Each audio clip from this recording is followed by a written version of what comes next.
Okay, so magandang gabi sa lahat ng nakikinig at sumusubaybay ng ating programang Manibela ng Masa on the Go.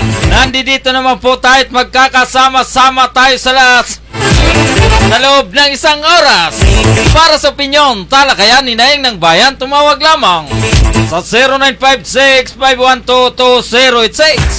Siyempre, dito lamang po yan sa Impila ng Paranaque Net Radio Worldwide.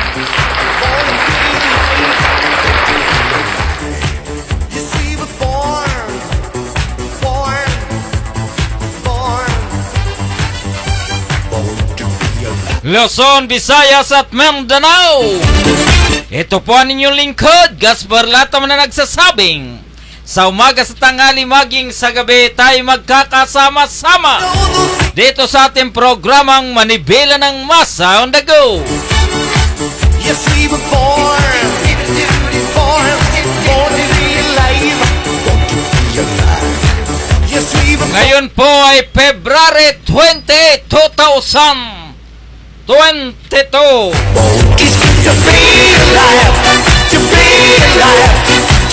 Yun po, may mga birthday ng February 29, 30. Sagot na daw po ni Aba Pascua.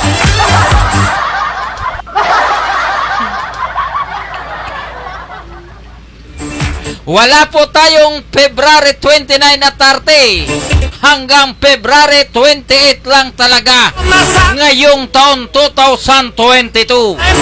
So yung po mga nag-birthday ng February, kumusta po yung mga naging handaan nyo?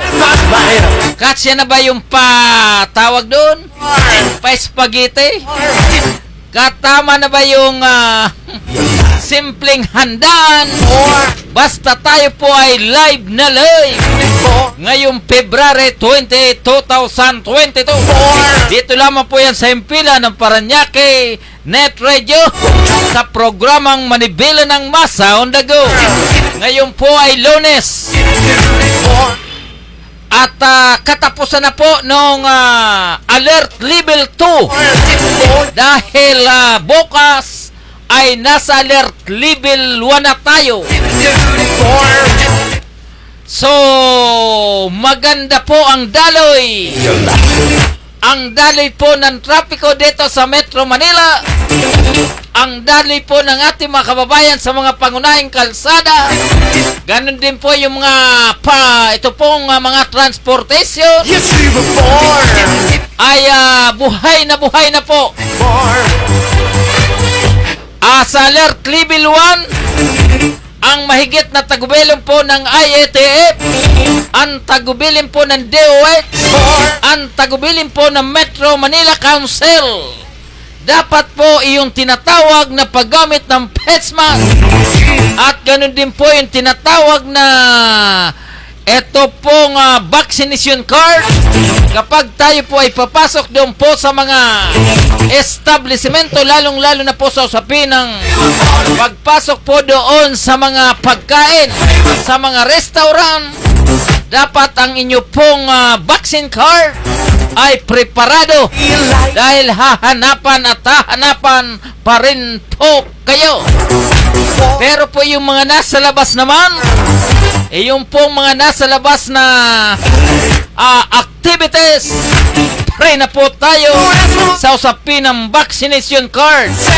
Pero hanggat maaari, maging handa lang po tayo. At yung pong tinatawag na ibayong pag-iingat na sa paggamit ng face mask, dapat huwag po nating abusuhin dahil yung pong tinatawag na virus mula po sa usapin ng COVID ay nasa ating kapaligiran pa rin. Opo, so nandiyan na, no? At ganoon din po yung usapin sa benepisyo ng pagpapabakuna.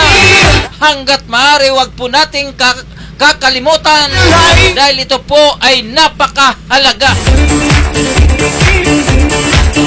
Okay, so bago po tayo magpatuloy ng ating mga balita, nandito po ang ulo ng mga balita. Pasahe sa jeep at pasahe sa jeep inherit sa halagang 5 pisong dagdag pasahe. Opo, so, ganun din po, siyempre magandang gabi dito po kay Mr. Andrew Reyes at ganun din po itong si Mr. Rudy Avila. Serbisyo muna bago magpakilala, serbisyo muna bago mangampanya, Rudy Avila. Ganun din po itong si Mr. Leo Siron. Kasama po natin sa ating unit mula po sa ARSAP. One Rider Partiless. At ganun din po, ito pong ating 13 kababayan natin na nasa Ukraine, ligtas na nakarating sa Poland. Lumipat na po sila from Ukraine. Sila po ay sa kasalukuyan ay nasa Poland na. Ganon din po yung tinatawag na doon po sa usapin ng Infanta Mayor ni Ratrat paglabas ng simbahan kahapon. Critical. Sa Infanta Quezon. Naalala mo ba nung tayo ay pumunta dyan sa Infanta Quezon para maligo? Noong tayo po ay pauwi na, yung isa po nating kasama na pasaway, nagmaneho na tila nakainom at sinagasaan yung pong kuprasan at may nadisgrasya po ng isang bata mula po Infanta Quezon, binitbit po dito po sa Maynila para ipagamot. Ay naku, naalala tuloy natin. Ganun din po itong National Capital Region at 38 probinsya inilagay na po sa Alert Level 1 mula sa Marso 1 hanggang 15 taong kasalukuyan. Ganun din po itong sinasabi Pinglakson, angat sa tapang, talino bilang susunod na Pangulo. Totoo kaya ito? Ano kaya ang sabi ng kanilang mga kalaban? Ano kaya ang masasabi?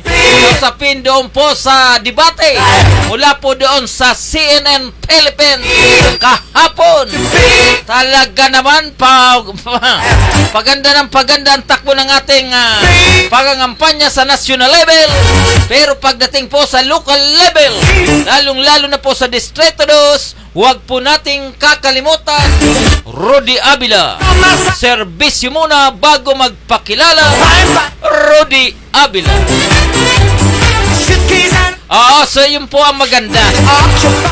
Kahapon ang inyo pong lingkod ay pupunta sana dyan sa University of Santo Tomas.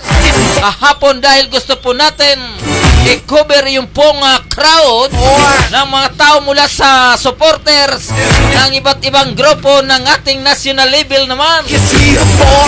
So bagamat naging fair dahil yung pong mga hindi masyado sinapansin ng mga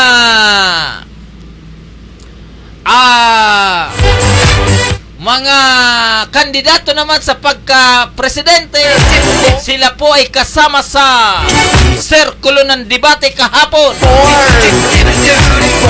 Opo, so yung po ang maganda. Miss Aba Pascua mula sa Paranaque Net Radio Newsroom na siya po naghahanda ng ating mga balita ngayong araw. Dyan po sa Newsroom Aba Pascua. Pasok.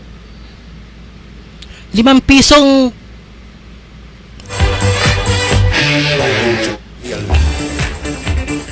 so 5 pisong dagdag sa pamasahe. Tila kasado na.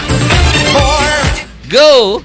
5 pisong taas pasahe sa jeep inihirit ng Transport Group. Nanawagan kahapon ang Support Group na Federation of Jeepney Operator ng Drivers Association of the Philippines, FEJODAP, sa pamahalaan na aprubahan na ang hiling nila na 5 pisong dagdag pasahe dahil sa patuloy na pagtaas ng presyo ng mga produktong petrolyo sa bansa. Ayon kay FEJODAP, President Ricardo Boy Ribaño, umaasa silang aksyonan ng pamahalaan ang kanilang kahilingan upang maibsan ang kanilang matagal ng pagdurusa. Kami naman po ay natutuwa na nakakapagserbisyo kami ng kapwa nating Pilipino, pero sana naman po yung ating pamahalaan huwag kaming panoorin sa aming paghihirap na dinaranas namin. Umaksyon na naman kaagad sila, anya pa. Sinabi ni Ribaño na nakatakdang magdaos ang Land Transportation Franchising and Regulatory Board, LTFRB, ng pagdirinig hinggil sa apila nilang 5 pisong dagdag sa pahamasahe sa Marso 8. Sa petisyong ito, ang adjustment kada kilometro ng lampas sa 4 na kilometro ay nasa piso hanggang 50. Payag na ni Ribaño magiging malaking tulong sa kanila kung maaprubahan ang naturang petisyon. Kumpiyansa naman si Ribaño na makatutulong din sa kanila kung mailalagay na ang mga bansa sa Alert Level 1 ngayong Marso mula sa kasalukuyang Alert Level 2. Nakatakdang magpatupad muli ang mga oil company ng panibagong pagtaas sa presyo ng produktong petrolyo ngayong Martes. Ito na ay ika-9 na sunod na linggong may oil price hike. Tuloy-tuloy pa rin po ang ating balita. Paglalagay ng abo sa Ash Wednesday, pwede na uli. Maaari na muling maglagay ng abo sa noo ang mga Katoliko sa darating na Ash Wednesday sa Marso 2. Makaraan ang 2 taon na pagbabawal nito dahil sa COVID-19 pandemic. Sa inilabas na mga panuntunan ng Catholic Bishops Conference of the Philippines, CBCP, ibabalik na nila ang naturang tradisyon ng magpapakrus ng abo sa noo dahil sa umaayos na ng sitwasyon ng bansa sa pandemya.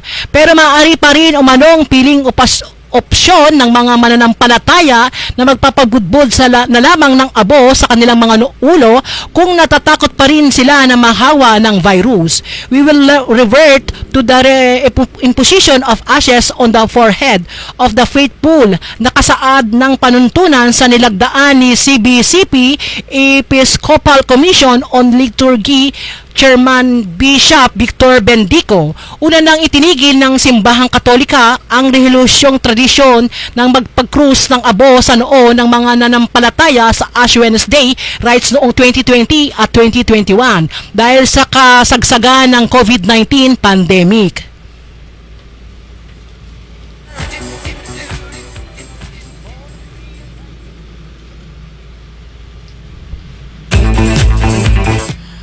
Ay doon po sa mga Katoliko, ano? Good news po yun. Dahil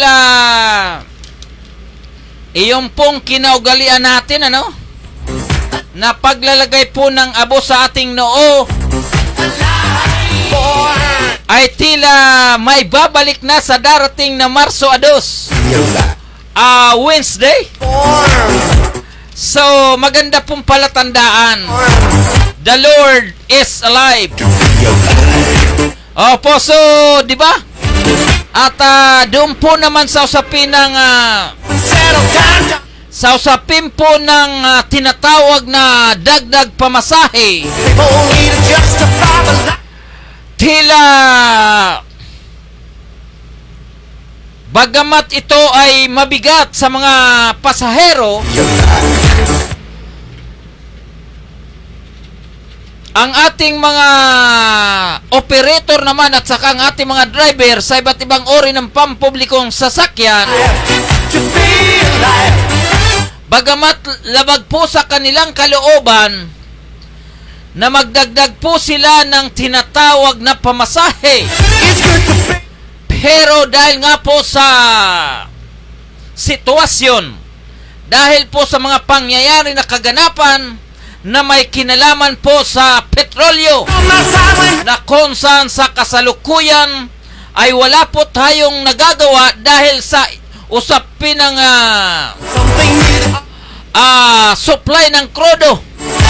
mula po dyan sa Middle East at ganoon din po sa nagaganap na kaguluhan sa pamamagitan po ng Ukraine at sa ito pong Russia.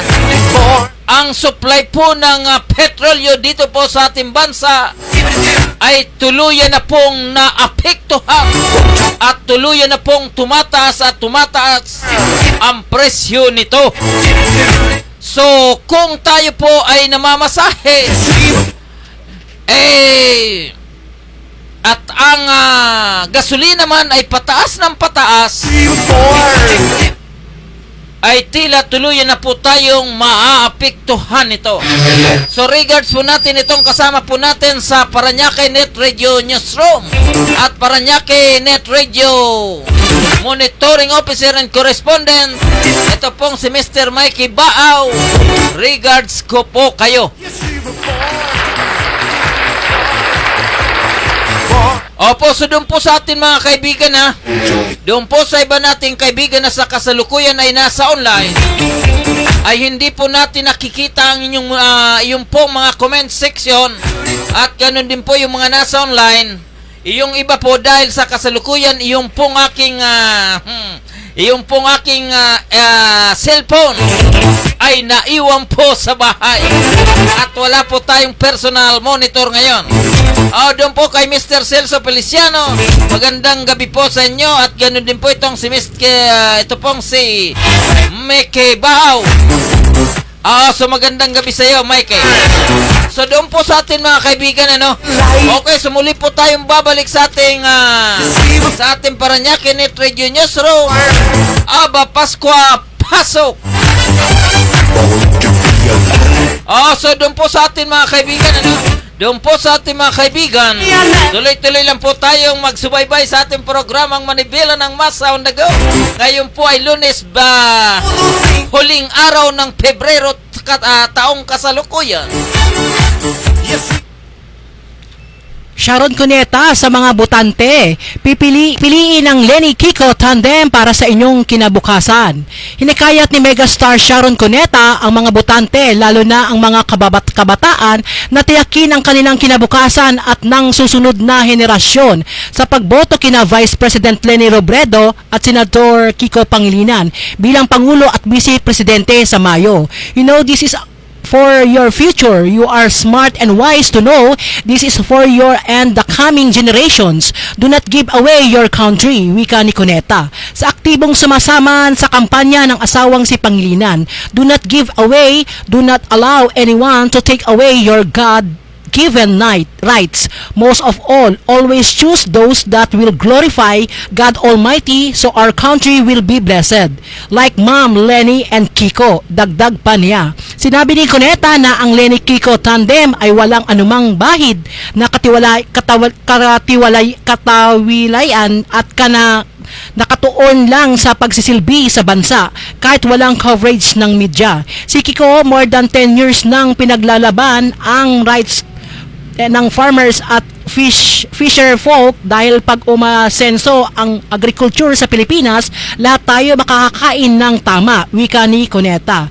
Na tinutukoy ang advokasya ng asawa na magpaganda ang sektor ng agrikultura. Tuloy-tuloy pa rin po ang ating balita. 13 Pinoy sa Ukraine ligtas na nakarating sa Poland. Ligtas na nakarating kahapon ang Poland ang 13 Filipino na inilikas sa Ukraine sa gitna ng pananakop ng Russia. Personal na sinalubong ni DFA Secretary Teodoro Locsin Jr. ang mga Filipino na bumiyahe sa Lviv sa siyudad ng Ukraine na malapit sa Polish border at mula dito ay tumawid sila sa Poland. Nauna nang sinabi ni Locsin noong Biyernes na magtutungo siya sa border ng Ukraine para masiguro ang kaligtasan ng mga Filipino at personal na pangasiwaan ang ginagawang paglilikas ng gobyerno sa mga Pinoy na nailipit sa kaguluhan doon. Sinabi pa ng DFA na mayroong 40 Pinoy ang inilikas mula sa Kyiv patungo sa Lviv at naghihintay ng repatriation. Ayon naman kay DFA Undersecretary for Migrant Workers Affairs, Sara Lu Ariola, mahigit sa 40 Pinoy ang nasa Lviv, subalit ang lumilikas lang ay 13 dahil ayaw pang umuwi ng iba, subalit nakikipag-ugnayan na naman sila sa ahensya.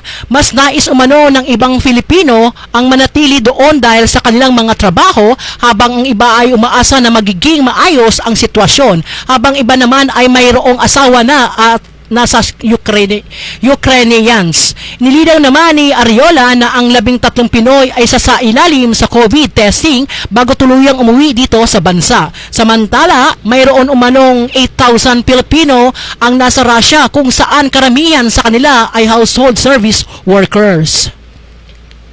To be alive is good to be alive. To be alive, to be alive is good to be alive. Oo. So, yung pong ating mga kababayan, nasa kasalukuyan ay nasa Ukraine naman, at apektado po ng mga nagaganap na kaguluhan, sana manatili po kayong ligtas kung saan po kayo kasalukuyan ay nandoon. So ito pong si Mr. Addison Naba. Magandang gabi po sa inyo dyan po sa inyong lugar naman. Addison Naba, magandang gabi. So yung pong ating mga kaibigan, so marami na akong natagyan. Nasa 26 na. Kaya hinay-hinay baka magbak. So doon po sa ating mga kaibigan, So doon po sa ating mga kaibigan, nasa kasalukuyan po ay nandito sa Metro Manila. So ito pong si Tito Rene Aquino, ito pong si Attorney Jet Preyas, ito pong si Rodi Avila, at ganun din po itong si Conchal Paquet de la Cruz. Magandang gabi po sa inyo. So tuloy-tuloy lang po tayo, tuloy-tuloy lang po tayo. At bago po tayo magpatuloy, Mr. Chairman Rodi Avila, bago magpakilala, kasama na. So ito pong si Mr. Cesar Montano, watching from Baclaran. Magandang gabi po sa iyo dyan po sa lugar ng Baclaran. At ano yung pong sinasabi nyo na yung pong mga pasaway na tila ito po ay miyembro ng additional support group, picturean nyo po, at maganda po niya picturean nyo, kaya video nyo para ipadala natin sa inyong mga dito naman sa mga taong tila sila ng hari. Pangit po yan. Doon po sa ating mga kaibigan, Mr. Chairman, kasama na.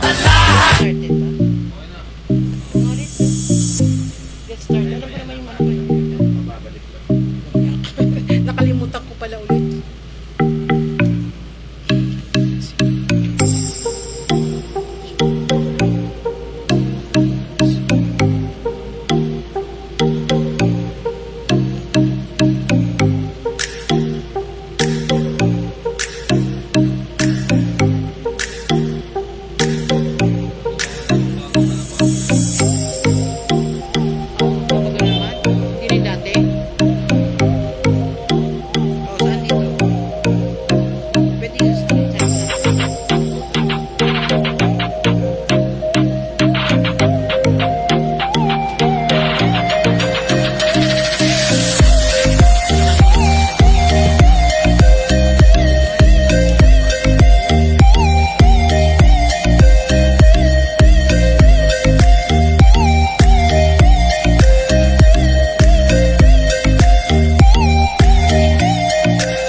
So doon po sa atin mga kaibigan, servisyo muna bago magpakilala, Rudy Avila. So yung pong kay Mr. Montana, doon po sa lugar ng Baclaran, na tila yung pong mga clearing operation ay sana po hinay-hinay lang po tayo. Pwede naman po natin silang patabihin, pwede naman po natin silang tanggalin na may respeto sa ating kapwa. So ganun din po, regards natin ito pong napakasipag, napakabait at napakagaling na ito pong si Miss K. Kiano Oliver ng Barangay Santo Niño, at dyan po sa lugar ng Biip, ito pong si Miss K. Kiano Oliver, siya po ang kasalukuyang nurse ng Santo Niño Elementary School. Regards ko po kayo at magandang gabi sa inyong pamilya, at ganoon din po sa Barangay Biip Home. So ganun lang kanina nga po ang inyong lingkod ay umatin po ng tinatawag na LTO seminar diyan po sa City Hall, at pinanganahan po ito ni ito pong head ng LTO ng Parañaque, na ito pong si Mr. Martin naman, at sa with proper coordination of the City of Parañaque and also to the Office of Parañaque Anti-Drug Abuse Council Office, headed by no other than the Executive Director, Mr. Andres Altarejos, and their co-staff diyan po sa nasabing tanggapan. So doon po sa ating mga kaibigan, muli pong babalik ang Parañaque Net Radio Newsroom sa panguna pa rin po nitong si Aba Pascua Paso. NCR, 38 probinsya, alert level 1 na simula Marso 1 hanggang 15. Simula bukas ay isa ilalim na sa alert level 1 ang National Capital Region, NCR, at 38 panglalawigan sa bansa. Sa inilabas na listahan ng Interagency Task Force, IATF, epektibo sa Marso 1 hanggang Marso 15, ilalagay na sa alert level 1 ang NCR, Abra, Apayao, Baguio City, Kalinga, Dagupan City, Ilocos Norte, Ilocos Sur, La Union at Pangasinan. Gayon din ang Batanes, Cagayan, Santiago City, Isabela at Quirino. Habang sa Region 3 naman ay Pampanga, Angeles City, Bataan, Aurora, Olongapo City, Tarlac at Bulacan. Sa Region 4A ang Cavite. Gayon din ang Marinduque, Puerto Princesa City at Romblon. Naga City naman at Catanduanes. Sa Visayas, Aklan, Guimaras, Bacolod City, Capiz, Siquijor, Biliran, Zamboanga City, Cagayan de Oro City, Camiguin at Davao City naman. Habang ang mga hindi nabanggit ay nasa alert level 2, sa kasalukuyan ay wala nang nasa alert level 3 sa buong bansa. Sinabi ni Cabinet Secretary Carlo Nograles na naging matagumpay ang Interagency Task Force IATF sa pangangasiwa at pagbalanse ng buhay at kabuhayan ng mga mamamayan, kaya't napababa na ang mga kaso ng COVID-19. Muli na rin namang nabuksan ang lahat ng mga sektor simula pa noong nakaraang taon, na nagresulta sa pagsisimula muli ng recovery at pagbangon ng ekonomiya ng bansa. Plano na umano nitong alisin ang natitira pang restriction o operating capacity, physically barriers at wala na ring ipairal na age restrictions. Gayunman, kinakailangan pa rin umano ng mga mamamayan na tumalima sa mga umiiral na health protocols gaya ng pagsusuot ng face mask, mag-obserba ng social distancing at regular na paghugas ng kamay. Paigtingin pa rin lalo ng pamahalaan ang kanilang vaccination drive upang matiyak na ang mga mamamayan ng protektado sa nalaban sa COVID.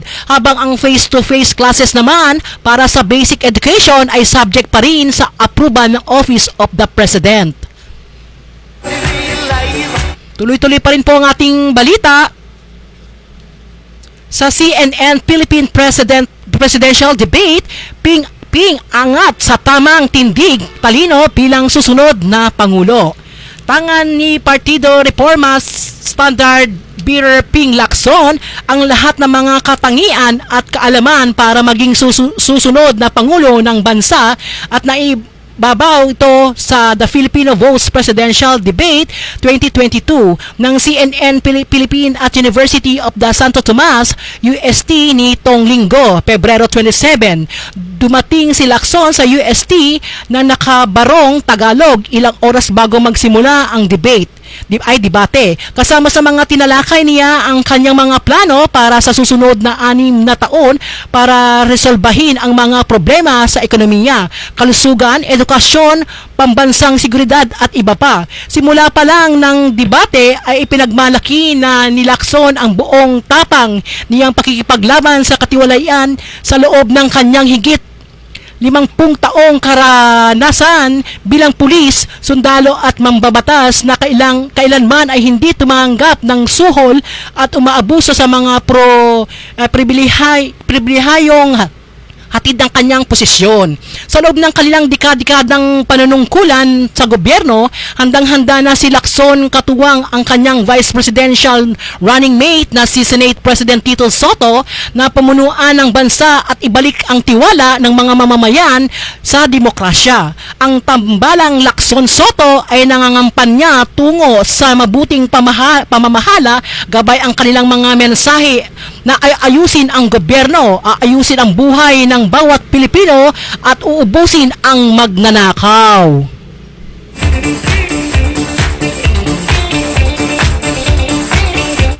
Ping Lacson, uubusin ng magnanakaw. Saan magnanakaw? Sa tabi-tabi? Sa kampanya? O sa gobyerno? O so in fairness in fairness po dito sa ating senator na presidential aspirant naman na ito pong si Ping Lacson ay napakagaling po itong public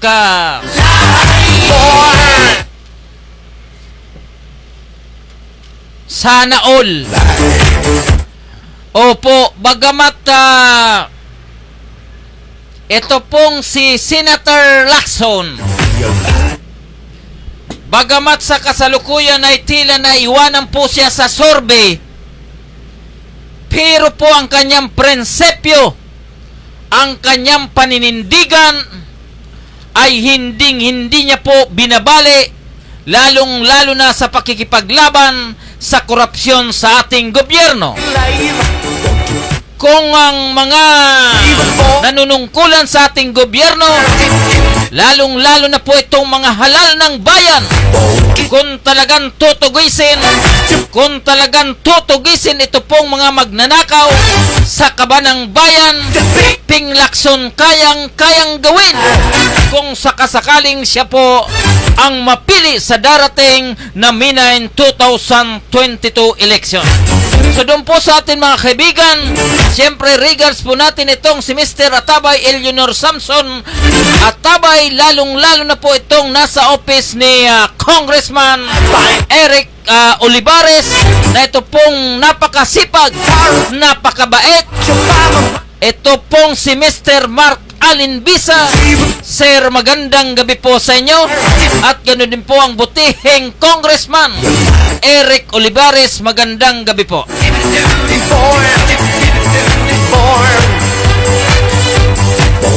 Opo.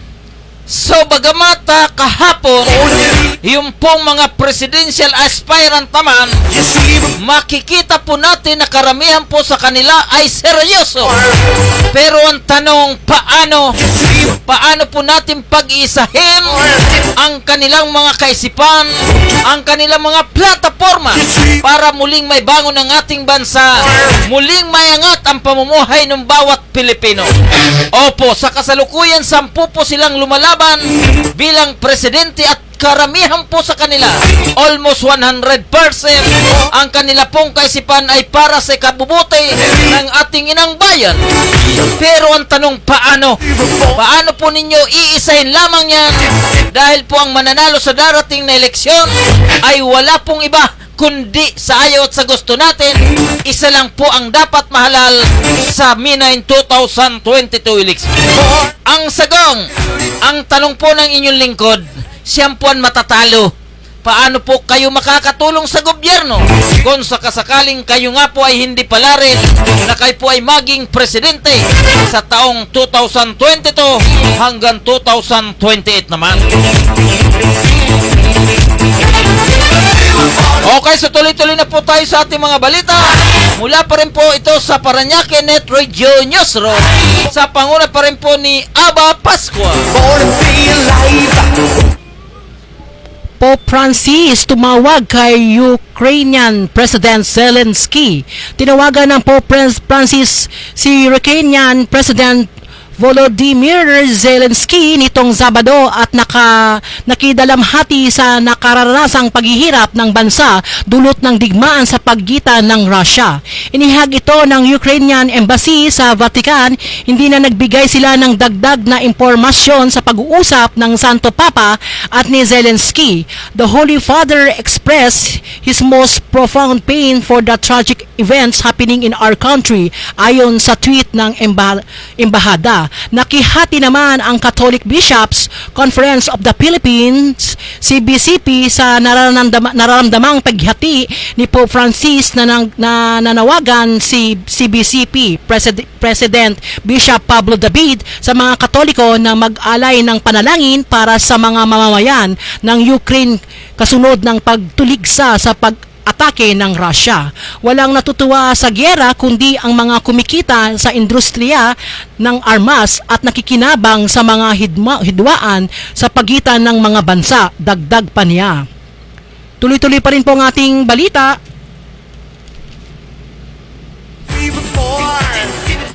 Maliliit na negosyo, hiling tulungan.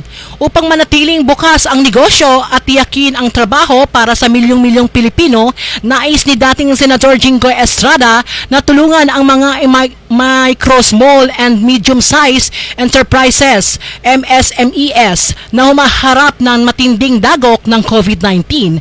Aniya ni Estrada, papamungkala niya sakaling makabalik sa Senado ang Paycheck Protection Program na magbibigay ng ayuda o subsidy ang maliliit na negosyo upang may pambayad sa sahod at benepisyo ng kanilang manggagawa. Maaari ring gamitin ang bahagi ng ayuda upang ibili ng supplies o raw materials o maging pambayad ng interes sa utang, renta o bill ng kuryente at tubig. Ang tanging kondisyon lang ay manatilihin ng MSMEs ang trabaho ng kanilang mga manggagawa. Unang ipinatupad sa Estados Unidos at ginawa rin ng Pilipinas ng lungsod ng Makati, ang Payroll Protection Program ay tugon ng panawagan ng MSMEs na iisa ang pinakamatinding hinagupit ng pandemya. Ayon kay dating Senate President Pro Tempore, magaan sa kalooban ng tulungan ang maliliit na negosyante dahil bukod sa pagpakatiwalaan, nagbabayad sila ng tama sa oras.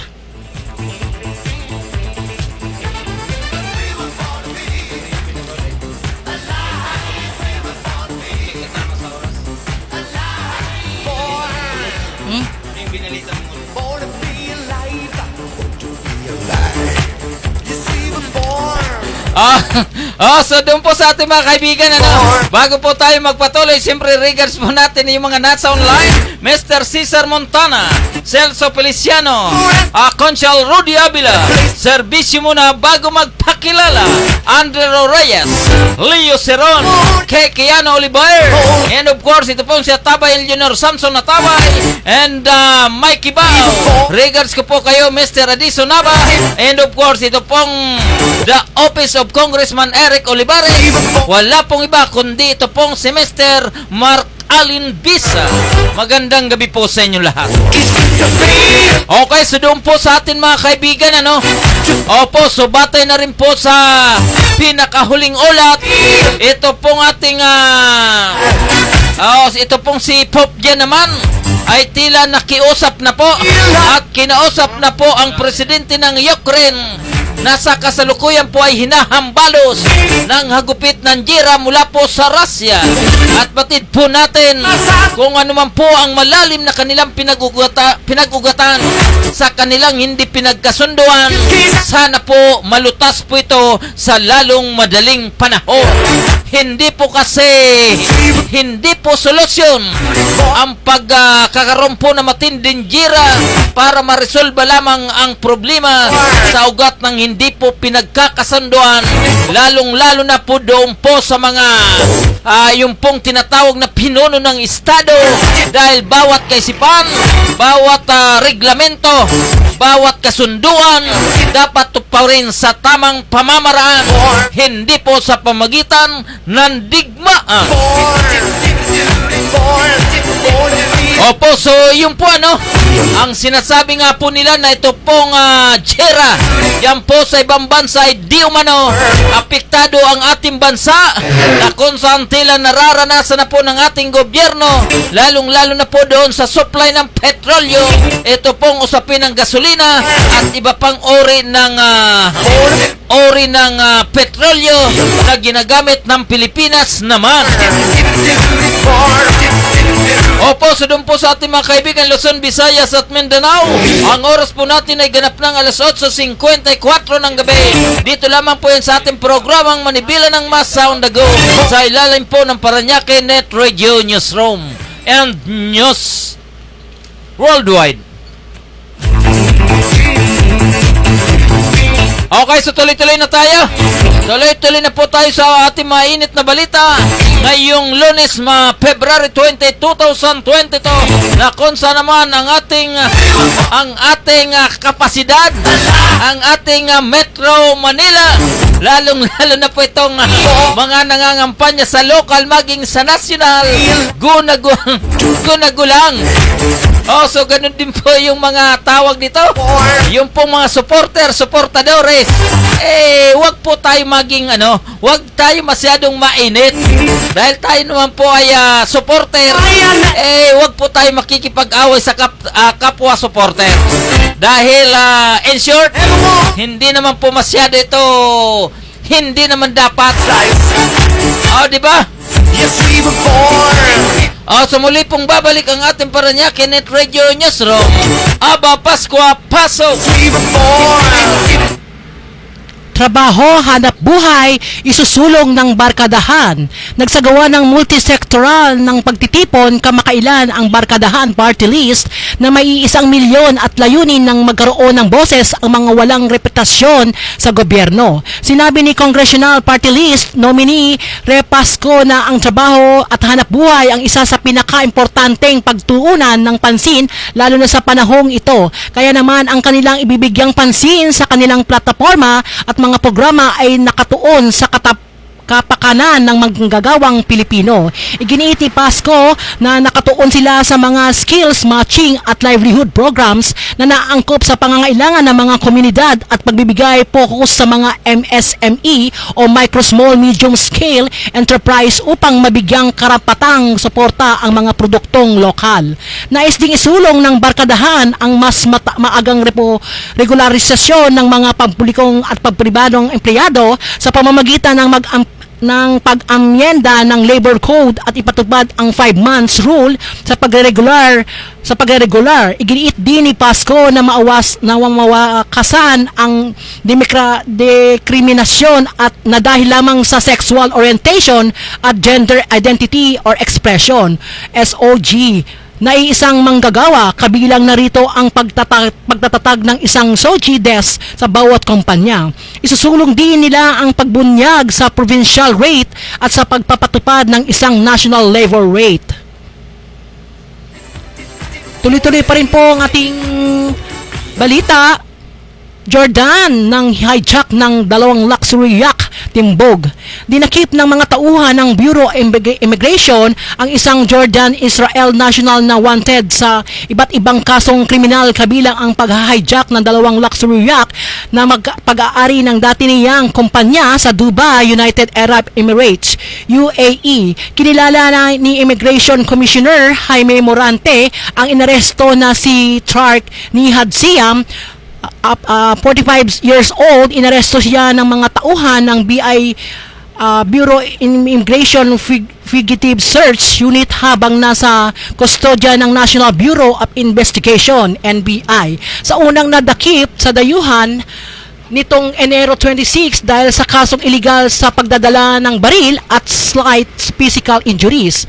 Ayon sa Interpol National Central Bureau, NCB, Manila, wanted sa Abu Dhabi si Siam sa kasong physical assault, indecent assault at alcohol abuse. Nabatid rin ng wanted ng mga autoridad ng United Kingdom si Siam dahil sa pagkakasangkot sa hijacking sa dalawang luxury yacht sa Dubai na ginamit ng mga human traffickers at gun runners. Pinamamahalaan ng dating kumpanya na pag-aari na Siam ang dalawang yate sa kasalukuyan pang tinutukoy ng mga autoridad ng UK kung saan ito napunta. Pinaliwalaan na dinala ito ni Siam sa Pilipinas. Nabatid sa Pilipinas na si Siam noon pang 2020 at plano na niya na magretiro rito. Mula rito sa Parañaque Net Radio Newsroom, Aba Pascua nag-uulat para sa programa na Manibela ng Masa on the Go.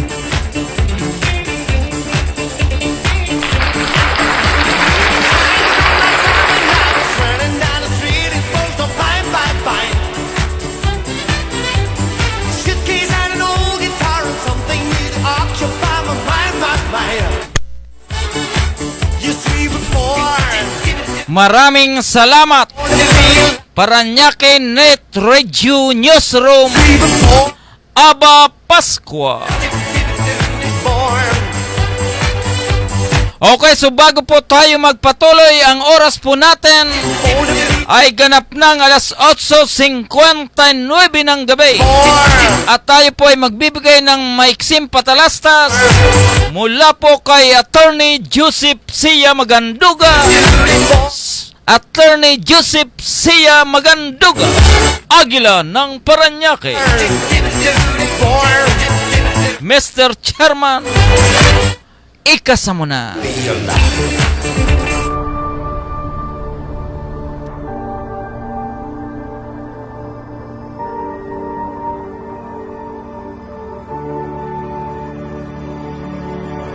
Community quarantine is hereby imposed in the entire of Metro Manila.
Ayan po Yes, we will. Iyan po si Attorney Joseph Sia Maganduga. Hasta bagong distrito. Ngayon 2022, Attorney Joseph Sia Maganduga para congressman dyan po sa Distrito 2 ng lungsod ng Parañaque. Attorney Joseph Sia Maganduga, Agila ng Parañaque. Ayan po So kagabi sa ganap na alas 7:30 hanggang alas 8 tila nagkaroon po ng enkwentro diyan po sa isang eksklusibong subdivision diyan po sa barangay BF Parañaque City na di umano nagkaroon po ng tatlong dinala sa hospital, ngunit ito po ay binawian ng buhay. At ganun din po may dalawang Chinese national naman. Ang biktima po nito ay nailigtas po ng ating otoridad at dinala po sa Campo Crame. At ang iyong pong mga namatay, sila rin po ay mga Chinese national na gumagawa po ng kalukuhan dito po sa ating bansa sa pamagitan po ng pagkidnap ng kanilang mga kababayan dito po sa ating bansa. Siyempre, in credit po ito sa Southern Police District dito po kay General Jemily Macaraeg at ganoon din po sa Chief of Police ng lungsod ng Parañaque na ito pong si Police Colonel Maximo Preal Sebastian Jr. at ganoon din po itong Chief of Police ng Pasay na ito pong si Police Lieutenant Padayon at ganoon din po itong Substation Commander ng Barangay BF na ito pong si Police Major Kusipag naman na siya pong nandoon sa lugar kasama po itong si Riexo Casanova ang barangay Kagawad ng Barangay BF Home. So iyon po ang operasyon po ay pinagsama po ito ng ito pong IGK. Ganun din po itong Pasay at ng kapulisan ng ating lungsod.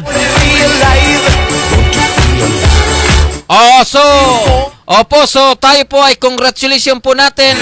Ito pong ating mga alagad ng batas na sila po ang nakasugpo doon po sa mga pasaway na Chinese national.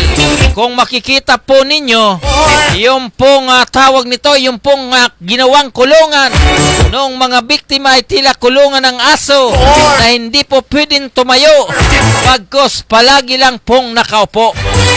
So medyo mabigat kung tutusin ito. So ang sabi po ni Mr. Atabay Eleanor Samson Atabay, good job Sir Attorney Joseph Sia Maganduga, Congressman District 2. Bago naman, subok naman natin ang bago Attorney Sia Maganduga. Tuloy-tuloy po ang laban. So si Attorney Joseph Sia Maganduga ay tumatakbo po bilang Congressman ng Distrito 2 sa lungsod ng Parañaque. So yun po So ganun din po, tayo po ay nagpapasalamat dito po sa LTO Parañaque dahil kanina nagkaroon po ng libreng seminar diyan po sa City Hall ng lungsod ng Parañaque na kung saan yung pong mga wala po pong student permit ay sila po ay umattend para sila po ay makakuha ng kanilang student permit naman mula po sa tanggapan ng Land Transportation Office. Siyempre tayo po ay nagpapasalamat rin po sa pamunuan ng Parañaque Anti-Drug Abuse Council Office sa pamumuno po nito pong si Executive Director Mr. Andres Altarihon kasama ang kanyang mga staff naman sa nabanggit na tanggapan.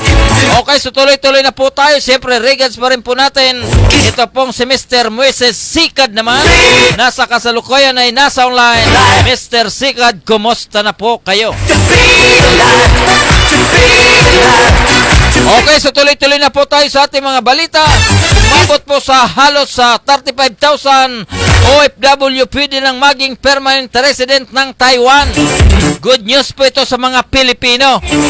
So yung pong mga Pilipino na sa kasalukuyan ay nandiyan po sa bansang Taiwan naman na sila po ay nagtatrabaho ay may pag-asa na po maging permanent resident. Okay, so ito na po ang mga detalye ng ating mga balita. Maaari nang maging permanent resident ng Taiwan ang nasa mahigit 35,000 OFW makaraan ng magpasa ng batas na hinaya ng maging eligible ang mga migrant workers na natili sa bansa upang mapunuan ang kakapusan sa manggagawa. Sinabi ni Philippine Labor Attaché sa Taiwan, Cesar Chavez. Aba, si Cesar Chavez nasa Taiwan na pala ito.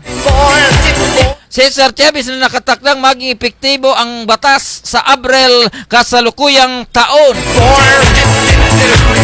Sa inisyal na pinamunuan, kwalipikado na mag-apply ng permanent resident ang isang migrant worker na nakapagtrabaho na sa Taiwan ng 6 na taon at maklasipika bilang intermediate skilled worker. So intermediate ibig sabihin talagang masang ka na talagang may kakayanan. Kapag na-reclassifika, kailangan pang magtrabaho ng 5 taon para makapag-apply ng permanent residency. May kabuuhan na halos 11 taon na pagtatrabaho sa Taiwan bago matapos ang buong proseso. So hindi rin po madali, may proseso talaga.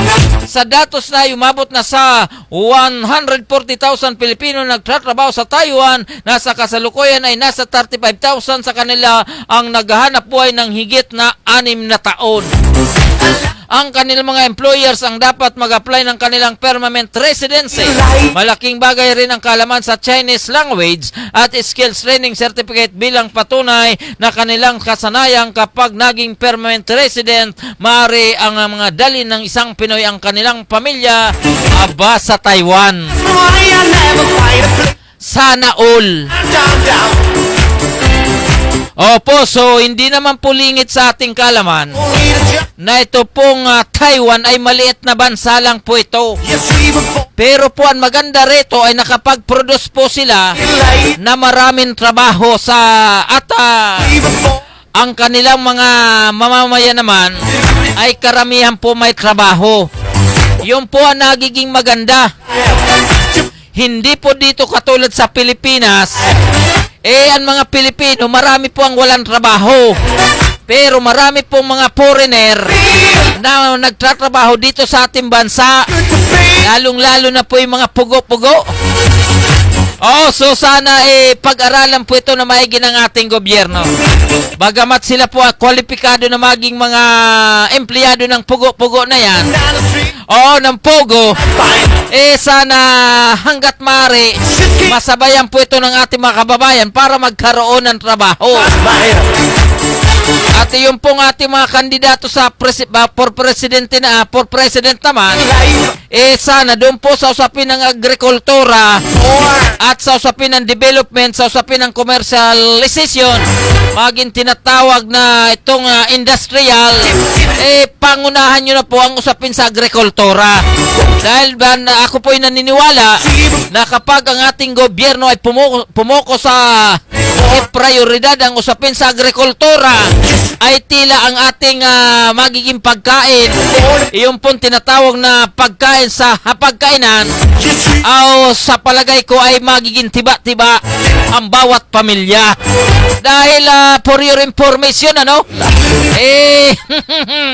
dahil nga po sa dami ng ini-import natin na pagkain, baka bukas pangalawa pati tubig, mag-import na po tayo sa bansang China. Di ba? Yung po ang mabigat doon. Isipin nyo po, napakarami na pong inaangkat natin. Isipin nyo po, ano ba ang pinakahuli? Mag-aangkat ba ng yun? Ano ba yung pinakahuli? Yung asukal? So hindi na po magandang hindi na po magandang palatandaan. Dahil po sa usapin ng Dito po sa produksyon naman po ng asukal, dati-rati tayo po ang nag-export. Pero ngayon ay tila tayo na po ang mag-i-import. Oh, so mabigat na po ito dahil tila itong Department of Agrarian Reform, ito pong DAR ay tila dar na lang nararating. Walang nararating. Opo, kasi hindi natin alam kung ano po ang naging set of mind ng mga yan. Puro na angkat-angkat. So hindi po maganda, kaya po panawagan po natin yung mga presidensyable na sana gawin po ninyong priority ang mga usapin ng agrikultura. Hindi yung puro kalsada, puro bakbak naman. Oh, so bagamatan ninyong lingkod, sinusuporta natin yung bel. Pero yung po mga proyekto na tila ginagawang pera lang ang proyekto, doon po tayo hindi sumasang-ayon. Dahil katulad po ng proyekto dito po sa lugar ng Kaingin Road, dito po sa Parañaque, kung makikita nyo po, panawagan sa Department of Works and Highway, ito po DPWH 24/7 ang traffic po sa lugar dahil sa kapalpakan na ginagawa ng inyong mga project engineer o kaya kung sino man po ang may hawak sa nasabing proyekto dyan po sa lugar ng Kaingin Road. Opo, ang akin lamang, batid po natin na bilyon-bilyon halagang ginagastos ninyo. Bakit hindi nyo lang gawin sa poll? Yung po mga pasaway na project engineer o kung sino man ang involved dyan, banatan nyo na. Huwag nyo na pong pag-aksayahan ng panahon yan dahil malaki pong abala sa mga motorista dahil sa nabanggit na proyekto. So makita nyo po ang kalsada dyan. Akala nyo nasa I1 ko sa'yo, I1 ko sa inyo. Puro kayo forma, puro kayo proyekto. Hindi pa nga natatapos yung sa kabilang kalye, hindi pa natatapos yung kabilang dulo, yung pong kabilang kalsada, warak na naman dahil sa kapalpakan ng mga nasabing proyekto ng ating gobyerno. Isipin nyo sabi nga nila kaya gumawa ng C5 para matanggal ang traffic sa banda. Tingnan nyo po ang lugar ng Kaingin Road. Mukhang nagpapasaway lang kayo. Isipin mo, 2015 ang proyekto, 2022 na ngayon, matatapos ng termino ni Pangulong Duterte. Pero ang kalsada dyan sa lugar hindi natapos.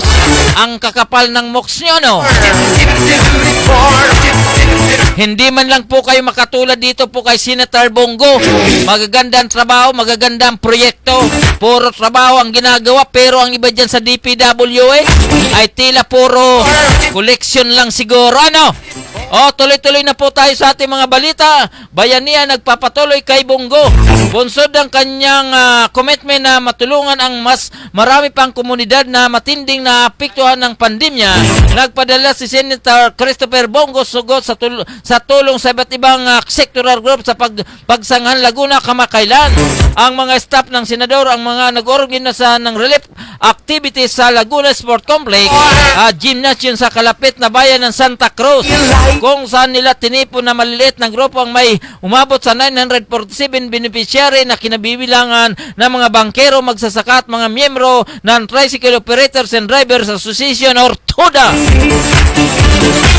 At ganoon din po itong Jeepney Operators and Drivers Association or JODA upang matiyak na masusunod ang safety and health protocols laban sa COVID-19. Namahagi ang grupo na ng mas at pagkain at magbigay sa mga piling individual na mga bagong pares ng sapatos, bisikleta at computer tablets na nagkalob naman ng cash assistant ang Department of Social Welfare and Development.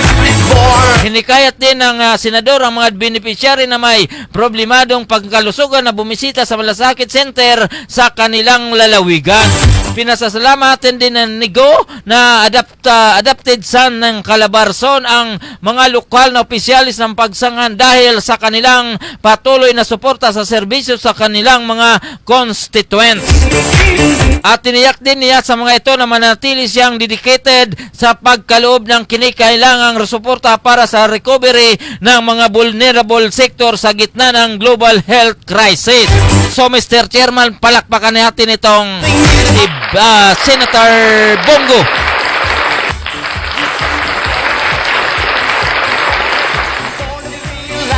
Opo, so yun po ang maganda, no? Nakita nyo na po yan.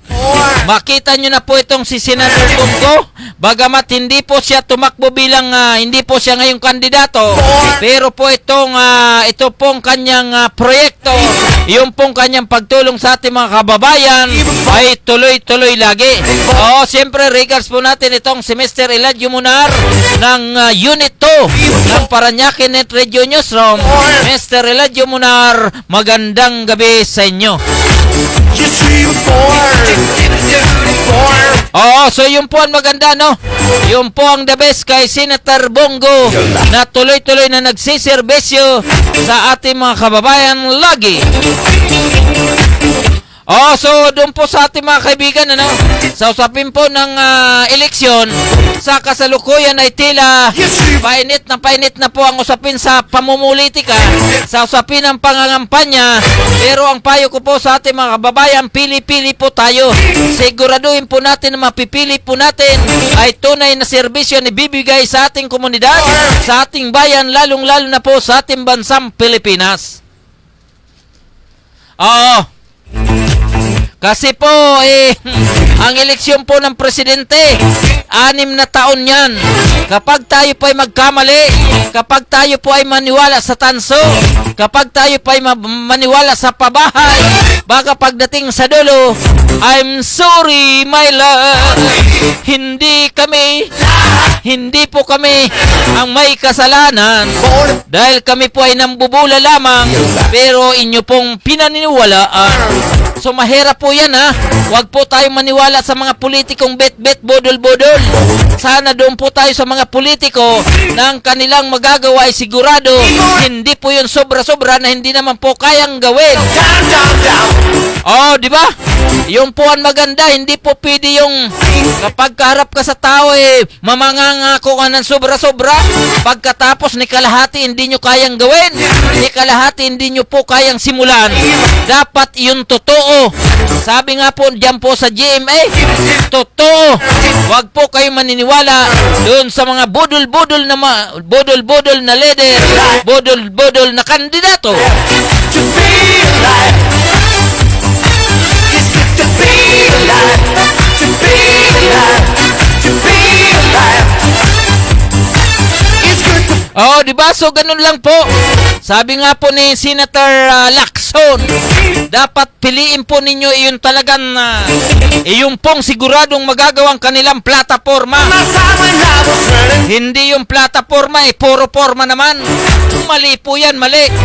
Dapat gayahin nyo po itong si Rodi Avila. Pagdating sa serbisyo, basura muna bago magpakilala, Mr. Rodi Avila. Oh, so yung po ang totoo. Totoong nagagawa, hindi pa nananalo, nagseserbisyo na. Rodi Avila yan. You see before. Oh, di ba? Before. Mahirap po kasi maraming politiko na You see before. bit-bit pangako, bit-bit bodol-bodol. Ano mangyari sa atin kapag ganyan? Sasamantalahin nyo ang pambubula. Sasamantalahin nyo ang sasamantalahin nyo sa araw ng pangangampanya. Pagdating ng kayo ay manalo, sorry. Pwede ba yun? Walang ganyanan. Dapat ang ating plataforma ay tugma doon po sa ating magagawa kung tayo na po ay nanalo. Nakakapika. You see before. Oh, di ba? So, gawin na lang po nating totoo ang ating plataforma. Magpapagawa ka ng pabahay 30 milyon. Kaya ba yan? Oh, di ba?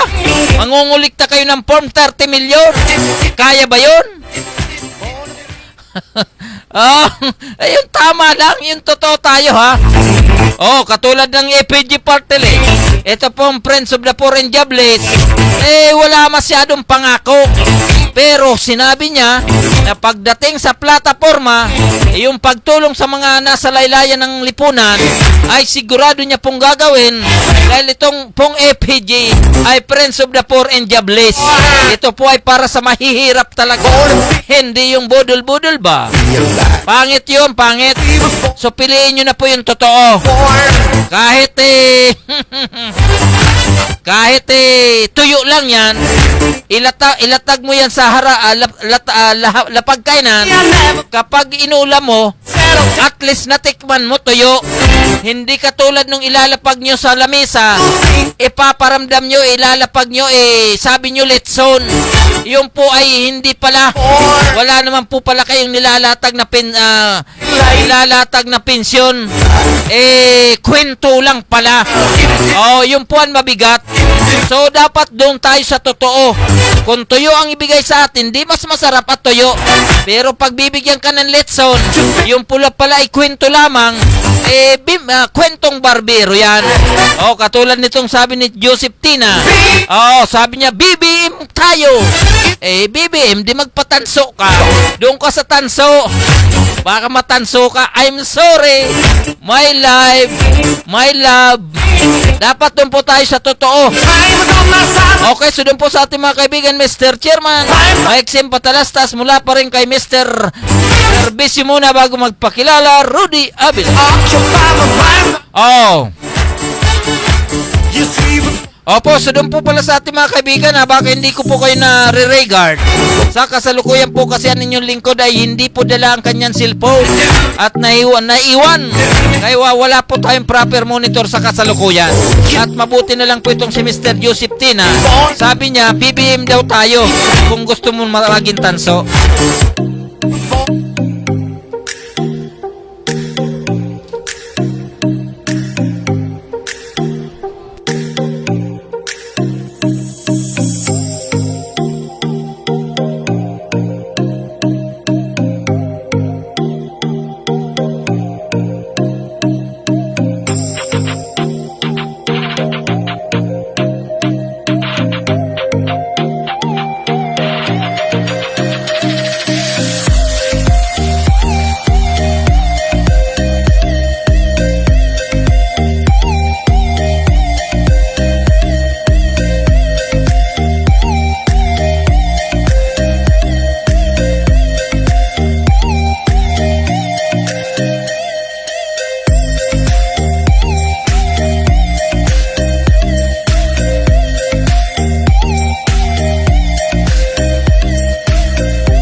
Okay, so tuloy-tuloy na po tayo dito sa ating programang Manibela ng Masa on the Go.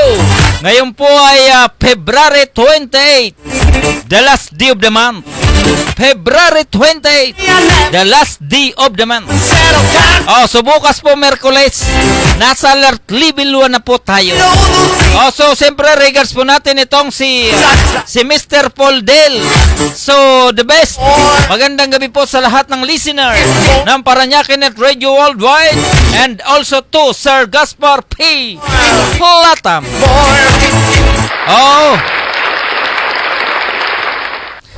So okay po, okay. So the best. Okay, so tuloy-tuloy na po tayo sa ating mga balita.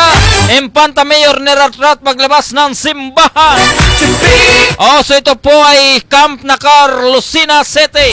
Nasa malubhang kalagayan ang alkalde ng Infanta Quezon matapos tambangan ng pagbabaril ng hindi nakikilalang salarin na pagkagaling nito sa simbahan kahapon ng tanghali sa nasabing bayan.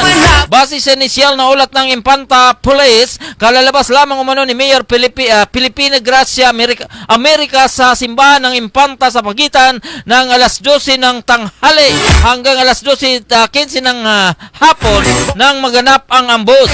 Lumabas sa sakay na ng kanyang SUV ang mayora, papawi ng pagbabarili ng nakaabang na berdugo. Ilang metro lang ang layo sa pinanggalingang simbahan sa kanto ng Zamora at Rizal Street. Pasado alas 11 ng umaga, ang mayora ay tinamaan ng bala sa katawan habang mabilis na tumakas ang suspect.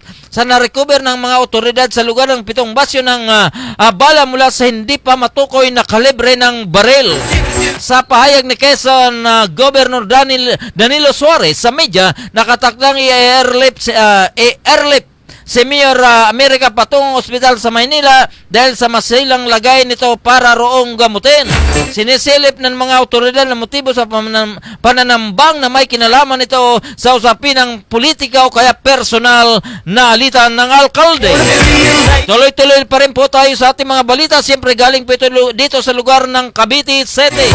Cavite, tinatayang nasa 200 kabahayan ang nilamon ng apoy ng sumiklab ang isa sa namang napakalaking sunod sa residential area ng barangay Tinay Das Aplayang Monte sa Cavite City kahapon ng madaling araw.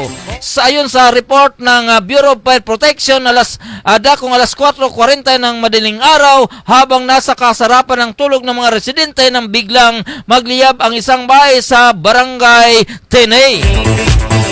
Nabatid na dikit-dikit ang mga kabahayan sa lugar na gawa na mahinang materialis at sinabayan pa ng malakas na hangin kaya mabilis na kumalat ang apoy. Ayon kay Colonel Gilbert Cruz, hepe ng pulisya sa lungsod, tumagal ng may mahigit 3 oras ang sunog bago tuluyang napulang apoy na umabot sa ikatlong alarma. Sa panayam naman kay Chief Inspector Baybay, head ng Cavite City Bureau of Fire Protection at Ground Commander na may humigit sa dalawang truck ng bombero ang dumating pang fire volunteer mula sa katabing lungsod at bayan. 7 barangay fire brigades ang rumisponde sa lugar at nagtutulong-tulong na mapula ang nasbanggit na sunog.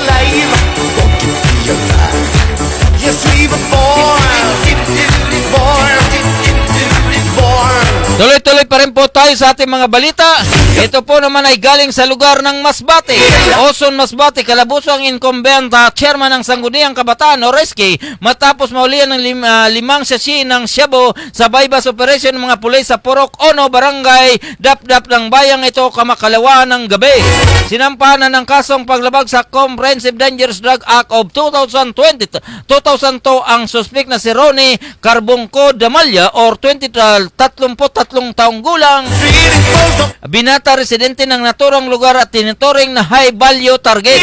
Sa ulat ni Major Maria Luisa Calo Bagib, tagapagsalita ng Police Regional Officer PRO Region 5, dakong alas 10:25 ng gabi sa tulong ng mga kasapi ng Regional Drug Enforcement Unit 5 at Oson Municipality Police ay ilinatik ng mga tauhan ng Masbate Provincial Police Drug Enforcement Unit ang bypass operation laban sa kay Damalya.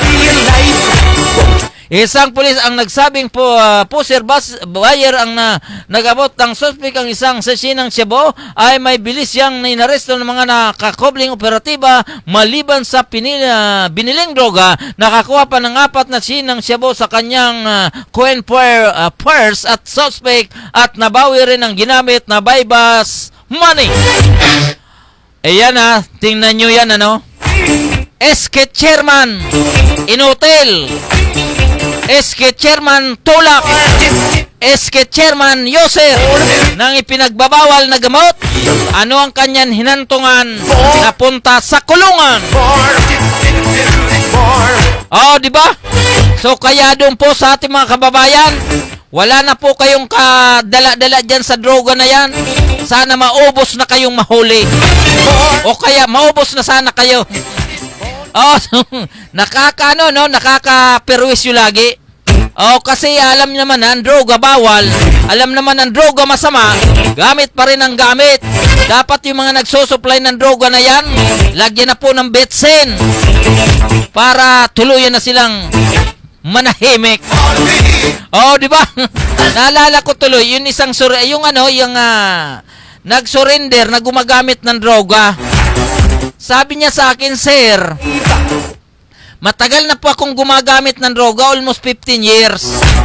Dati-rati, kapag yung droga yung magamit ko, feeling ko talagang feel na feel. Feel na feel ko. Pero ngayon, kapag ginagamit ko yung droga, feeling ko pinapatay na ako." Sabi ko, mabuti at yan ang mapala mo. Oh, di ba? Ito pong si Mr. Jubel Sumalinog Villares. Oh, so magandang gabi po sa iyo. Oh, sa lahat ng so magandang gabi po Mr. Jubel Sumalinog Villares. So yun po ang kwento ko tungkol sa droga. Eh, isipin nyo, 15 years kang gagamit ng droga. So anong mapapala mo dyan? Eh, makalipas ang isang buwan, sa ilalim ng pandemic, siya po ay di umano binawian ng buhay dahil sa sakit na may kinalaman sa droga. So, wala po tayong magagawa doon. O, doon po sa ating mga kaibigan, tuloy-tuloy na po tayo sa ating mga balita. Ito na po, tulak mula sa Metro Manila, tiklo sa 0.37 million halaga ng shabu. Ito po ay medyo mabigat, ano? Cabanatuan City, Nueva Ecija. Nahuli ang isang drug vice operation ang isang 43 taong gulang. Dayong lalaki mula sa Metro Manila makarang makuhaan ng halos humigit sa 370,000 halaga ng hinilang shabu sa Purok Ono, Barangay San Juan, Akpa, dito Sabado ng madaling araw. Nagdayo ka pa mula sa Metro Manila, pumunta ka pa dyan sa lugar ng Nueva Ecija. Akala mo makakalusot ka, no? Kinilala ni Police Lieutenant Colonel Carl Omar Philhepe ng Cabanatuan City Police ang suspect na si Riuban Aberia Porta, 43 taong gulang, binata jobless ng Barangay Ilaya, Las Piñas City. Taga Las Piñas ka, no? Yan, o. Akala mo makakalusot ka dyan, ano? Yan ang napala mo, Mr. Boy. Mr. Manila Boy. Ayon sa ulat, isang tipster ang nagsabi sa pulis na darating sa Cabanatuan City ang nasabing suspect na may dalang illegal na droga, kaya agad ikinasang Intel Operative Station ng Drug Enforcement Unit or SDEO ang bypass sa pakipag-koordinasyon sa Philippine Drug Enforcement Agency or PDEA. Nabatid na alas 12 ng madaling araw na makabili ang police poster buyer sa suspect ng isang plastic sachet ng hinilang shabu na nakapalit ang halagang 500 piso hanggang 100 bill na budol money nang tanggapin ng suspect ang bayad. Agad siyang inaresto ng mga pulis. Nakakuha pa sa suspect na halos 10 plastic sachet ng shabu na nakasingit sa itim na face mask sa loob ng kanyang ceiling bag, habang 5 pang sachet ng shabu ang nakuha sa loob naman ng kanyang leader coin purse. Nito sa kabuhan, umabot sa 16 plastic sachet ng shabu na may timbang na umabot sa 54.30 gramo at nagkakahalaga ng umabot sa 369 halaga ng shabu. So yan, nadali ka, huli ka, huli.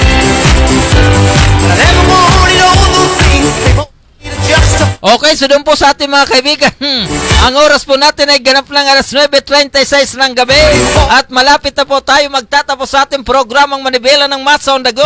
Ngayon pong Lunes, February 2022, bukas pil na po natin ang alert level 1 mula po Marso 1 hanggang na 15 ng kasalukuyang taon.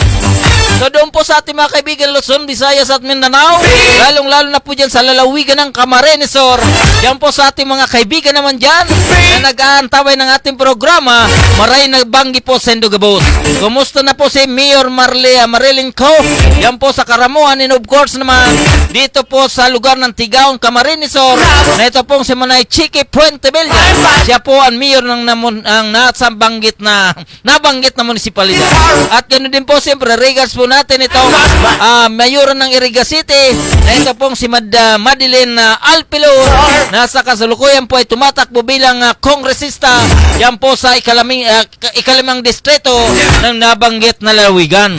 Opo, ganun din po regards po natin si Congressman Arnett Puentevilla, and of course naman ito pong alagang Andaya, ito pong dating Congressman Rolando Andaya Jr. nasa kasalukuyan po ay tumatakbo bilang gobernador sa lalawigan ng Camarines Sur. At ganun din po, regards po natin ang ating mga kasama po dyan sa lalawigan ng Oriental Mindoro. Ito pong si Mr. Edmar Marasigan. Ganun din po itong si Mr. John Osorio sa nabanggit na lalawigan. At ganun din po, regards po natin ang presidente ng Philippine Online Broadcaster Association. Siyempre po itong si Mr. Errol Consulta da kami. Nasa po sa kasalukuyan siya po ang presidente, founder president ng Philippine Online Broadcaster Association or PUBA, and of course the president of Leader News Philippines, Mr. Errol Consulta da kami. At ganoon din po, regards po natin ang ating mga kaibigan dyan po sa lugar ng Kamanaba. Ito pong tinatawag na Caloocan, Malabon, Nabotas, Valenzuela.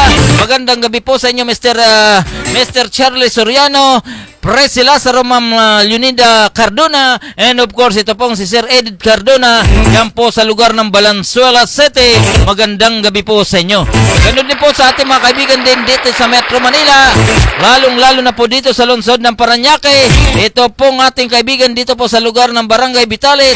Ito pong si Barangay Captain Alexander Alvarez, and of course naman itong Barangay Santo Niño, ito pong si Barangay Captain Janico, maging itong sa Barangay San Dionisio si Mayor Pablo Olivares, maging ito pong sa Barangay San Isidro Cap Noel Haplo. Opo, so ganun din po dito po sa City Government of Parañaque, headed by Mayor Edwin Olivares, Vice Mayor Reco Gole, at 16 na konsyalis ng lungsod, at ganun din po the city budget, at ganun din po itong the Treasurer's Office, Professor Anthony Polmano, maging ito pong City Administrator Attorney Fernando Din Soriano, maging ito pong Public Information Office, Mr. Mario El Jimenez, and of course the Parañaque Anti-Drug Abuse Council Office, Executive Director Mr. Andres Altarijo. Opo, so doon po sa ating mga kaibigan, regards ko po yung mga nasa online nasa kasalukuyan na hindi po natin re-regards. So tuloy-tuloy lang po muna tayo, no? Tuloy-tuloy lang po muna tayo dahil ang inyong lingkod sa kasalukuyan ay tila nawawala po ang ating monitor dahil sa bilis ng nasa comment section naman. Okay, so doon po sa ating mga kaibigan Luzon, Visayas at Mindanao, tayo po ay dadako na doon po sa pagbati ng happy birthday. Yung pong nag-celebrate ng birthday kahapon, ngayon at bukas, happy birthday. At doon po sa ating mga kaibigan, huwag po natin kakalimutan itong tinatawag na FPG Party List for Friends of Poor and Jobless. FPG Party List. FPG Party List. FPG Party List. Mr. Chairman, kasama na happy birthday. Happy birthday. Sa'yo ang pagkain, sa'yo ang inumin. Happy birthday. Sana'y mabusog mo kami. Happy birthday. Sa'yo ang inumin, sa'yo ang pulutan. So doon po sa atin mga kaibigan, regards ko po itong si Mr. Nonilon Tingson Pulmitan, at yun din po itong si Janet Pascola, of course, ito pong si Jubel Sumalinog Villares, Joseph Tina Poldel, ganun din po itong si Ladyo Munar Moises Sigad, at yung pong ibang nasa unahan. Magandang gabi po sa inyong lahat. Sana'y lumigaya ang lahat.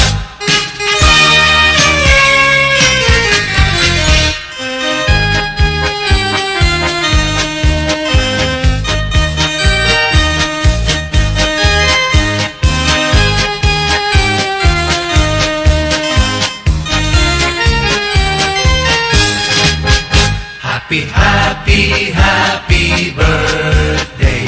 Sa'yo ang pagkain, sa'yo ang inumin. Happy birthday. Sana'y mabusog mo kami. Happy birthday. Sa'yo ang inumin, sa'yo ang pulutan. Happy birthday. Sana'y di tayo malasing. Happy birthday. Sa'yo ang tugtugan, sa'yo ang sayawan. Happy birthday. Sana'y lumigaya ang lahat.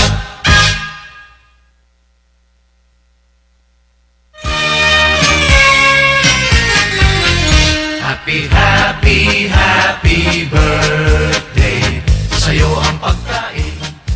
sa'yo ang inumin. Happy, happy, happy birthday. Sana'y mabusog mo kami. Happy, happy, happy birthday. Sa'yo ang inumin, sa'yo ang pulutan. Happy, happy, happy birthday. Sana'y di tayo malasing. Happy, happy, happy birthday. Sa'yo ang tugtugan, sa'yo ang sayawan. Happy, happy, happy birthday. Sana'y lumigaya ang lahat.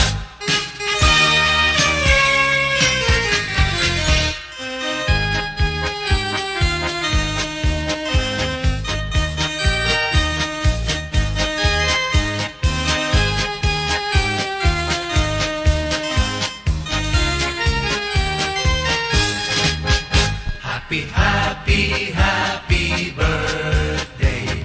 Sa'yo ang pagkain, sa'yo ang inumin. Happy, happy, happy birthday.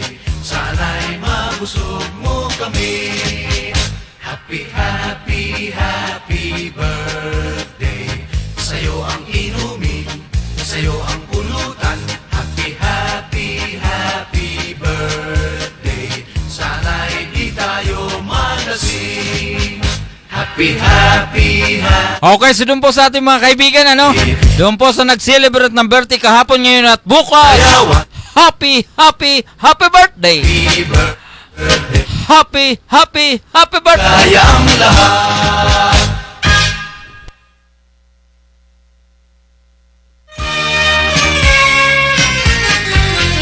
Happy, happy, happy birthday.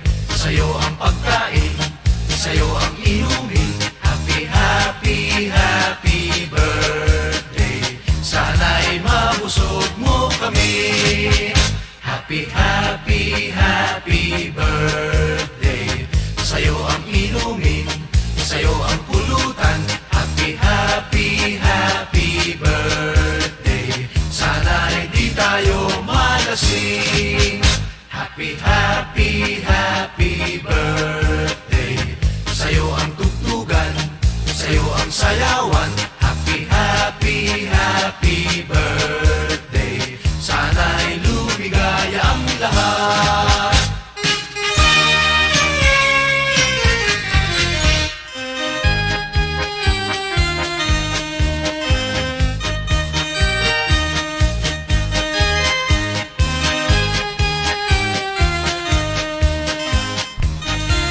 Oh, so happy, happy birthday, no? So doon po sa atin mga kaibigan, Happy Luzon, day. Visayas, at Mindanao, magandang gabi po sa inyong lahat. Happy God bless us all. Bye-bye. Ito po ang inyong lingkod, Gaspar Latom, na nagsasabing sa umagas, tanghali, maging sa gabi, tayo magkakasama-sama dito sa ating programang Manibela ng Masa on the Go. God bless us all. Bye-bye. Bukas, March 1, 2022.